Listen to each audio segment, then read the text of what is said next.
Welcome to S7 Academy. இன்னைக்கு நம்ம பார்க்க போற டாபிக் வந்து என்ன அப்படின்னா rock and it types. First வந்து ராக் அப்படிங்கிறது என்னன்னா எர்த்தோட கிரஸ்ட்ல வந்து பிரசன்ட் ஆயிருக்கிறது தான் நம்ம வந்துட்டு ராக் அப்படின்னு சொல்லுவோம். இது வந்து 3 டைப்பா வந்து இருக்கு. ஃபர்ஸ்ட் வந்து என்னன்னா இக்னீஷியஸ் ராக், செகண்ட் ஒன் வந்து செடிமெண்ட்ரி ராக், தேர்ட் ஒன் வந்து மெட்டாமார்பிக் ராக். ஃபர்ஸ்ட் ஒன் வந்து இக்னீஷியஸ் ராக். இக்னீஷியஸ் அப்படிங்கிறது வந்து ஒரு லாட்டின் வேர்டு. இக்னீஷியஸ் அப்படின்னா ஃபயர் அப்படின்னு சொல்லிட்டு மீனிங். ஃபர்ஸ்ட் இந்த இக்னீஷியஸ் ராக் வந்து எப்படி வந்து ஃபார்ம் ஆகுது அப்படின்னா ஃபர்ஸ்ட் எர்த்தோடைய உள் பக்கம் நம்ம வந்து பார்க்கும்போது பார்த்தோம் அப்படின்னா ஒரு தீ குழம்பு மாதிரி இருக்கும்.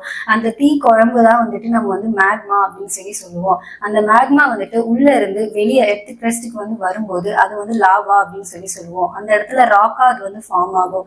அதை தான் வந்து இக்னீஷியஸ் ராக் அப்படின்னு சொல்லுவோம். எக்ஸாம்பிள் வந்து கிரானைட் அப்படின்னு சொல்லி வச்சுக்கலாம். அடுத்தது வந்து செடிமெண்ட்ரி ராக் அப்படிங்கிறது. செடிமெண்ட்ரி ராக் அப்படிங்கிறது இதுவும் வந்து ஒரு லாட்டின் வேர்டு தான்.